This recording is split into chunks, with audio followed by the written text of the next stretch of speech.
Okay, let's just rip the band-aid off. Easily one of the biggest complaints of Western Energy was how it handled Stryker. What did you say?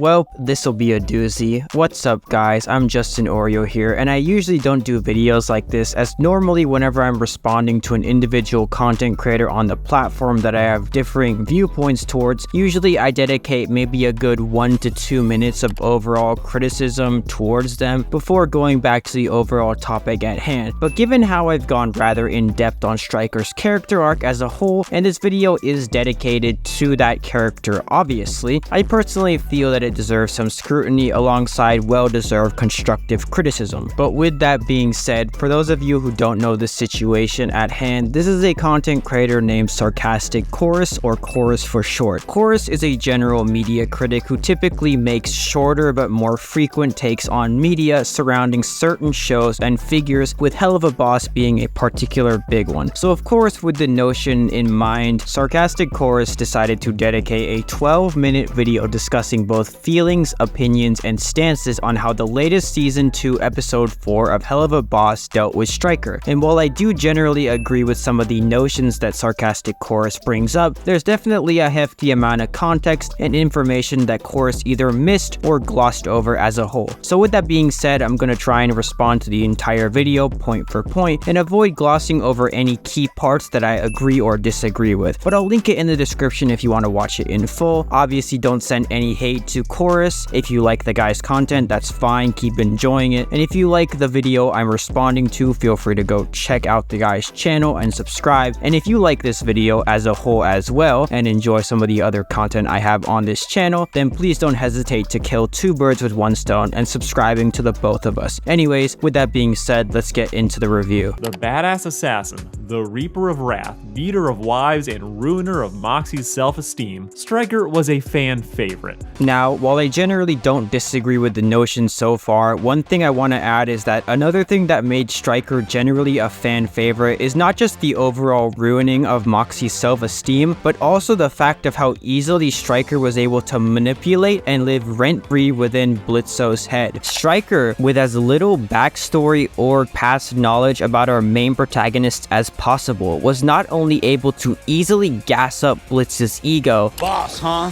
Oh, so you're the bold imp that started his own killing biz. Not many imps start businesses on their own. That's pretty impressive, sir. Oh, yeah, it is. I guess it is, isn't it? When in comparison to the other characters within this show, Stryker was quite literally able to not only manipulate 2 of the main protagonists, whilst also being able to only play off of the knowledge of a simple banter and trash talk combo between Blitzo and Moxie.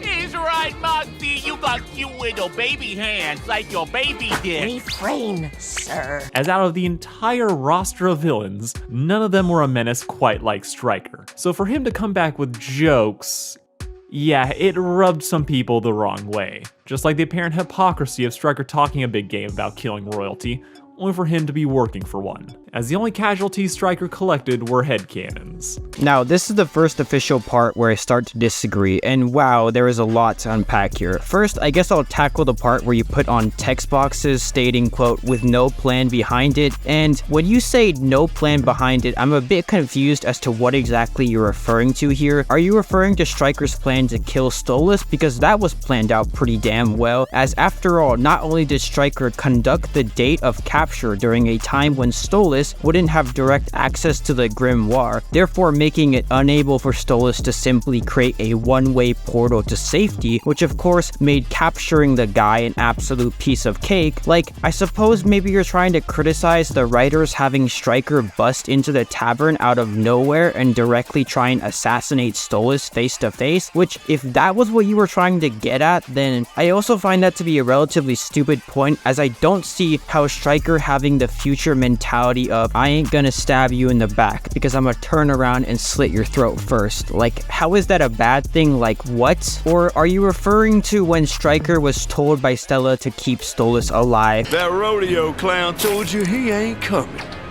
Nobody is coming. Hello? Change of plans, darling. I need the prick alive.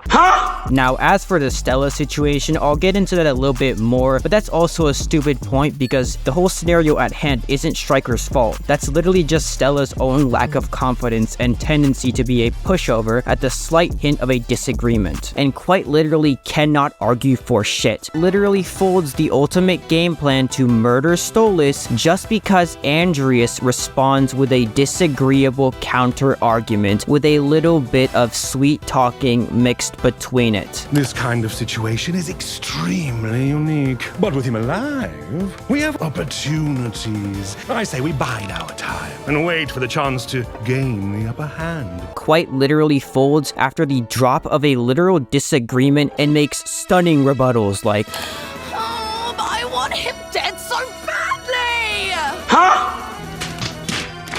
Like, I don't see how Striker is at fault for this. Now, as for your point about Striker being a hypocrite because the character, quote, wants to kill demon royalty despite working for one, I'll delve into the hypocrisy part a little bit more as you do bring that up as a point of contention again later, but this whole hypocrite point is also stupid, as no, that doesn't make Striker a hypocrite because there are plenty of other reasons as to why Striker could willingly want to kill Stolas but still work with Stella and Envious, such as an increase in Hell's ranking status, the opportunity to get more popular connections, or just plain receiving more money. We need him alive to get some affairs in order. I will pay you more to spare him and bring him to us. Like, it's established within the literal pilot of the show as well as in later episodes that the concept of business economy. All right, now I know business has been a bit slow lately. Yes, it's no one's fault, okay? I'm not naming any names here. The value of money and revenue do exist in the universe of Hell. Well, why don't you take an art class? Why don't you see how expensive they are? Like, Striker's relationship to Stella is purely based off a business exchange with a hidden ulterior motive behind it. Just like how Striker had an ulterior motive behind working for Millie's parents, with the intent behind that matter being a way to easily kill Stolas without raising suspicion from anyone around them, with Striker only being caught as a result of being at the wrong place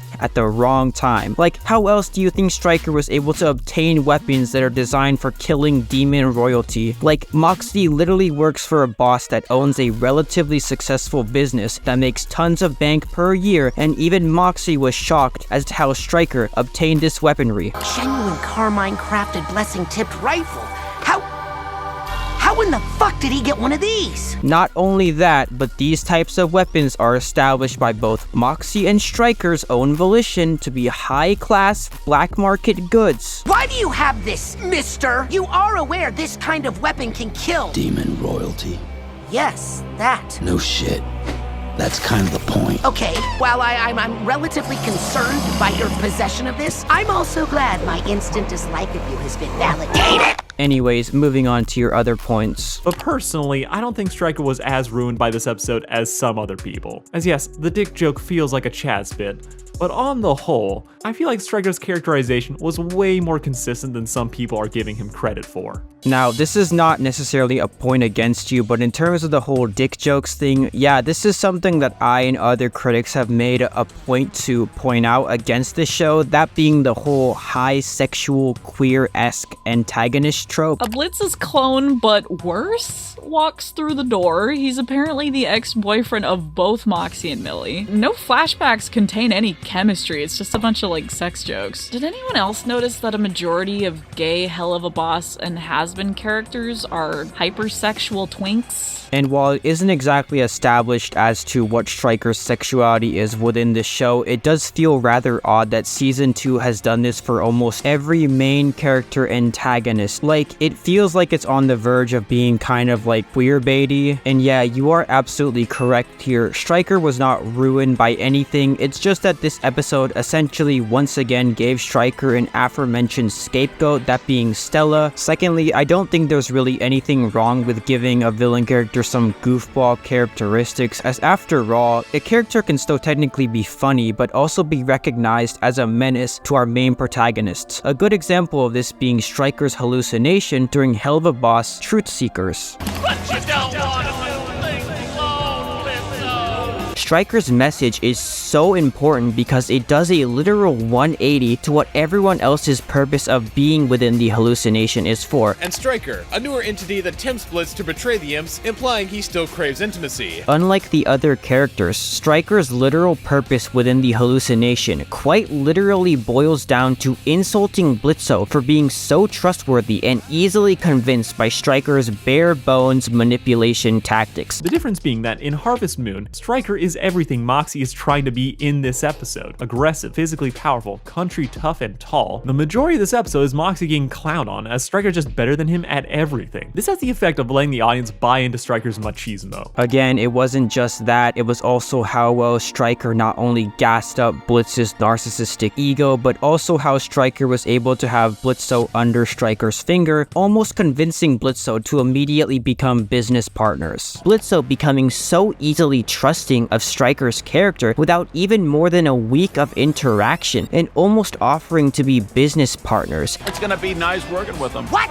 Yeah, I asked him if he wants to join IMP. Striker wasn't impressive because of how well the guy intimidated Moxie. That's literally the most cliche, run-of-the-mill high school jock type of bully trope that even the Mario movie had. Hell, that Wrecking Crew guy with the beard left more of an impact on the story, and he was just your run-of-the-mill bully character. The Blitzo manipulation part is what made Striker a more powerful villain, because a truly powerful villain is one that can master the physical side of the situation, but also the mastermind game side as well. Striker's influence is not only rather insanely impressive, given how this character, who almost despite having little to almost bare interactions with Blitzo, that being of course not even a full-on 2 days worth of time with the guy, was able to not only live rent-free inside the back of Blitzo's mind, but was able to instill literal fear and hatred in Blitzo's mind. Something that I remind you, took the other characters within this hallucination years of disliking and hateful conflict for Blitzo to actually have real-time hatred towards. Then Western Energy happened,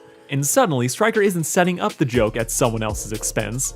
It's at his. Again, making the villain the butt of the joke doesn't negate their powerfulness or fearful presence of said villain. Take the Joker for instance. The Joker is partially seen as the butt of the joke during Batman's movies, but that doesn't stop the fact that the character is still strongly regarded as a powerful and fearful villain. Striker has to have all the merch. He's gotta have the train tracks, the neon cacti. He converted his old wagon into a bedroom and attached a neon sign to call it Striker's Saloon. This man is trying so hard to be a cowboy that it feels like an act. Again, one of the main characteristics that almost every single villain has within a show or movie is a concept of trying to achieve a certain lifestyle or personality that they desperately want to attain. What is your point here? He's the only fucking guy who dresses like this. Everyone else we saw in Wrath is country themed, yes, but they still dress in a distinctly modern sense.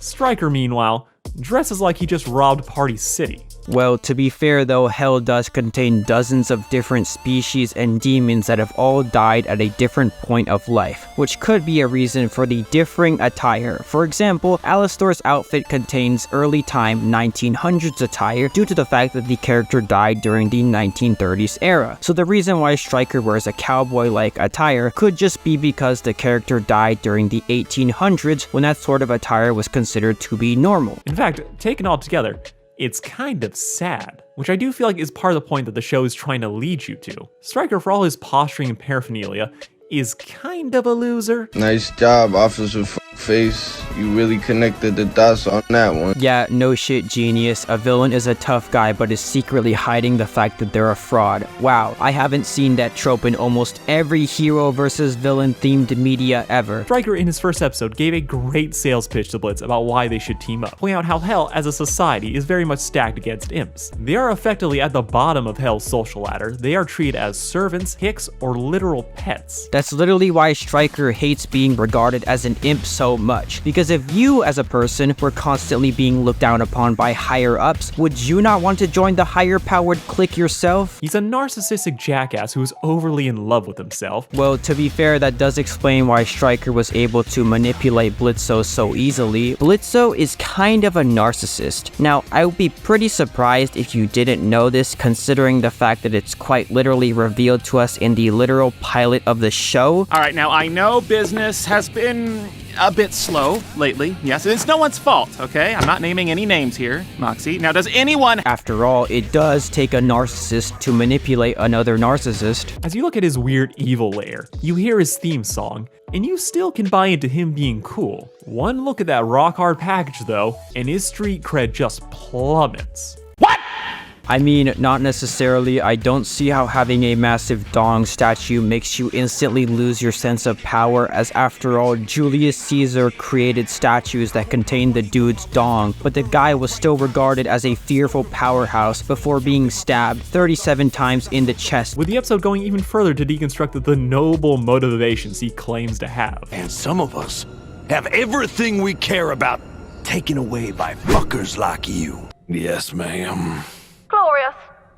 Again, that doesn't make Stryker a hypocrite. Stryker could still want to kill higher-up demons, but simultaneously work with other higher-ranking demons. Not to mention the fact that Stella is literally a dumbass who quite literally acts like a seriously hardened bitch who will act demanding on one hand, but then simultaneously fold at the drop of a disagreement. As it makes explicit a lot of the classism and racism that Helluva Bosses has been implying through its world building. Yeah, no shit, there's a ton of classism and racism. Do you have any other groundbreaking arguments, like the sky is blue? That's quite literally where evil overlords go to. Did you forget the season 1 episode 4 of Cherubs, where the rich jackass Lionel quite literally confirmed this? Lyle Lipton? I don't understand. We thought you went to heaven. Heaven? You don't make millions in technological advances and robotics by not experimenting on the poor. Like, do you think supremacists, neo-Nazis, or KKK members would go to heaven? Yeah, I didn't think so. Like, if someone dies as a racist, goes to hell, a place where that belief isn't challenged and characters are openly bigoted. You can put that away. I don't touch the gays. I have standards. Then guess what? They're going to continue being a racist. This is even reaffirmed in Western Energy when some random kid calls Blitz a slur, showing just how casual the racism is in hell. The fuck did you just call me? It's not polite to call them that to their face, honey. Wait until we're in the car. Again, the point of that clip was to show how when it comes to bigotry, there are two types of people. Those who are unapologetically bigoted and those who hide their bigotry and put on a fake facade of allyship. Something that both types of people will be highly prevalent in hell for. Stryker claims to be in part motivated by how imps and specifically the denizens of Wrath are oppressed and mistreated, how they talk over those that they deem lesser, live easy lives while the rest are forced to fight for scraps. I don't have to listen to your bullshit. All you royals ever do is try to talk over us. Yeah, in spite of having this implied tragic backstory, when you look at Stryker's action and language, it becomes obvious that he's just using his past as an excuse to hurt others, using how he was allegedly mistreated to torture Stolas for his own amusement. Again, that's literally like almost every other villain's excuse for gaining sympathy. A good example of this is the 2019 Joker movie. Oh, why is everybody so upset about these guys? If it was me dying on the sidewalk, you'd walk right over me. People like Stryker use their past experiences as means to gain sympathy and justify their heinous behavior towards others because guess what? It works. Again, like I said before, Stryker is literally just a personification of the defense that every bad villain character has used. However, none of this would be happening if it wasn't for the fact that he is working for a different royal asshole. For all his talk about killing overlords, he is still fully subservient to the people he resents. Well, yeah, and the fact that sometimes you have to work with your enemy in order to better yourself for the future. It would be stupid of Stryker to just ruthlessly kill demon royalty without having a backup security plan. That would blatantly put a target on Stryker's back, as well as make it harder for Stryker to kill other demon royalty as they would be informed of Stryker's actions. It's the good old saying of, if you can't beat 'em, join 'em. Stryker is a giant hypocrite. hypocrite. Again, you keep bringing up the fact that Stryker is a hypocrite as though it matters. For crying out loud, the fact that Helluva Bosses' descendants are past evil human beings only makes further sense as to why Stryker would be a hypocrite, because being a hypocrite doesn't make you wrong. It only destroys any moral high ground and overall personal weight that your criticisms may have. If someone is a bad person, which is what all of the descendants amongst Hell are, then they don't care about having a moral high ground or their criticisms becoming tainted due to hypocrisy, because being a hypocrite doesn't make you wrong. And that's the core thing that only people who are bad care about, being right, no matter what. Giving up on killing souls the second Stella calls off the hit. Yeah, because it would be stupid to not make connections with higher ups. Not only that, but we don't know whether or not Stryker values this connection to Stella as anything more than a business exchange. The dude is just an assassin doing a job. Again, Stryker's plan is to overtake demon overlords. Jeopardizing that plan by going against another demon overlord's wishes before going on this murderous rampage would be stupid and jeopardize it. Again, Stryker can't just go on a killing spree, as after all, Stryker is not immortal, and not committing the use of cunning tactics to create a false sense of security between the other demon overlords, it would just simply put a target on the guy's back. Proving that the man isn't a revolutionary, he isn't the Punisher. There's nothing noble or meaningful to his actions, no matter how much he rants about his backstory. Again, that's not the reason why Stryker is exceptional. The reason why Stryker is such an underrated gem is due to the fact that the character has a massively manipulative arc towards our main characters. Stryker quite literally lived rent-free inside Blitzo's head so much that the dude was part of Blitzo's massively manipulative hallucination, despite only fucking with Blitzo one time when compared to the rest of the people within this hallucination. Stryker, on the other hand, is a literal character who almost, despite having little to almost bare interactions with Blitzo, that being of course not even a full-on 2 days worth of time with the guy, was able to not only live rent-free inside the back of Blitzo's mind, but was able to instill literal fear and hatred in Blitzo's mind. Something that I remind you, took the other characters within this hallucination years of disliking and hateful conflict for Blitzo to actually have real-time hatred towards. That's what makes Stryker exceptionally good as a character. For as much Stryker talks about how much the Goetia look down on people like him, Stryker is just as guilty of this. Blitz, come on. You know the two of us are superior than most of our kind. See, that's a line that tips his hands about just how full of shit Stryker actually is. How is Stryker in the wrong here? Like, you literally said it yourself in an earlier scene within this video. Stryker in his first episode gave a great sales pitch to Blitz about why they should team up, pointing out how Hell as a society is very much stacked against imps. They are effectively at the bottom of Hell's social ladder. They are treated as servants, hicks, or literal pets. The fact that Blitz is running his own killing business is considered exceptional, as so few imps ever get this far. Moving on to your next point. He doesn't think that all imps are oppressed or held back from their full potential. Stryker agrees with the money. Again, as I've said before, no shit, Stryker cares about the money. That's just being a basic greedy human. Again, these imps were once greedy people who were once alive and only cared about the green in their pockets. He thinks that imps are lesser, but he sees himself as being one of the select few who are able to rise above his station. That he is an exception. I mean, is Stryker wrong? Like, the dude literally almost 1v2'd Millie and Moxie twice. When talking about the fighting scenes involving Stryker versus the main characters, I think this is where the writers truly shine, as not only do the writers show how skilled Stryker is by having Stryker be able to outplay many of the main characters' cheap shot attacks and backstab attempts while doing it in a rather clean and no hitting below the belt style of attacking, which is pretty impressive when considering how Stryker was literally able to almost 2v1 Millie and Moxie twice while constantly showboating during both fights. Pathetic. You dumb fucks lost the upper hand fast, huh? Vermin. Oh, I remember how easy you are to choke the life out of, little one. Like, as much as you may not like Stryker, the dude can talk the talk and walk the walk. Stryker thinks more like the people he claims to hate. than the people he actually belongs to. Again, that's just the standard case of all terrible humans that once ruled the planet of Earth wanting to be something that they oh so clearly aren't. Hell, one of the villains of all time that the show actually mentions, Adolf, and still gets sent down here with all the Hitlers and Epsteins of the world. Adolf was a white supremacist dumbass who desired people to have blonde hair and blue eyes, despite having brown hair and brown eyes himself. Not only that, but one of Hitler's greatest allies during World War II was literally the Japanese, which remind you, were people that had black hair and brown eyes. I'm not surprised that Stryker wants to be the people that Stryker is not, because as history has shown us, there are people out there who share Stryker's same exact mindset. Stryker spent his whole first episode clowning on Moxie for being lesser than him, just out of pocket. Again, as I've said before, that's just being the trope of your typical run-of-the-mill high school bully, a trope that has appeared relentlessly during media. Even going so far as to refer to Moxie as vermin, which isn't that far off from the Fire Toad comment the child threw at Blitz. Yeah, bad people call each other offensive slurs because that's what bad people do. Also, they're literally the same race. This would be like a black guy calling out another black guy for calling him the N-word. Stryker looks down on and belittles imps just as much as the Goetia do. The man is dealing with some serious self-hatred issues. I mean, they don't call it internalized racism for no reason. So this isn't bad or inconsistent writing. This dissonance, him working for Stella, is something a lot of real-life people deal with.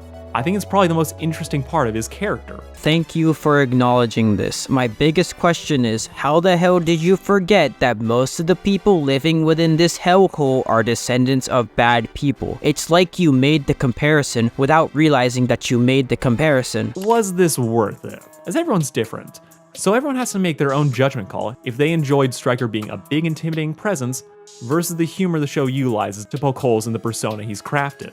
Everyone's personal tastes are different. Personally, I don't think giving the character humor was necessarily a bad thing, as it didn't stop the dude from beating Millie and Moxie's ass twice in a rather impressive fashion, mind you. Having that one character who's played a bit more seriously could be a nice contrast. So if you start making fun of him too, that factor is diminished and he kind of becomes like everyone else. I mean, to be fair to you though, this episode didn't really feature much of Blitz and Stryker's conflict arc, which to be fair was one of the main reasons as to why Stryker wasn't as impactful as last time, as that dude quite literally was an absolute nightmare towards Blitzo. For me, I'm okay with poking fun at Stryker in Western Energy. As a character, I think he's very consistent from one episode to the next. Yeah, and I somewhat agree. Anyways, that being said, allow me to commence my final overall thoughts. Game over! All in all, while I do somewhat agree with what Sarcastic Chorus is trying to say, and I do see where exactly the guy is coming from, I can see some pretty substantial incongruity regarding Stryker's choking scene, and I do understand the guy's frustration regarding the episode when it comes to involving the whole hypersexual queer antagonist trope. There are moments where I pause and question if this was the best choice. Like the dick statue. Great for showing how cringe Stryker actually is.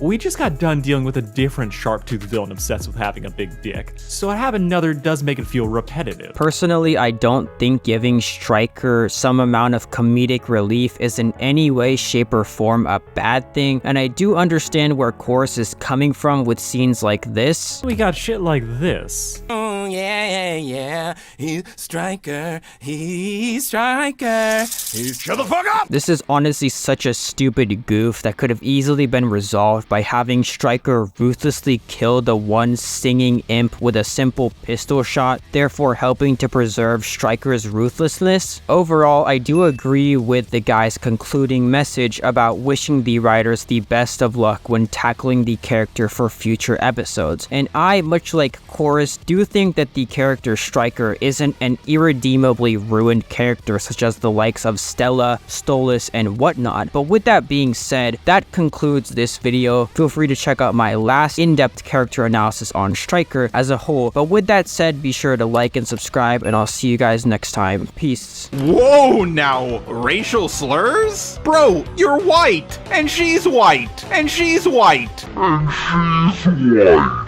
That's racist! You're just a racist. At least only towards Latinos. Die! Fatality. Shut your fucking mouth! Shut the fuck up, you Cock. crybaby ass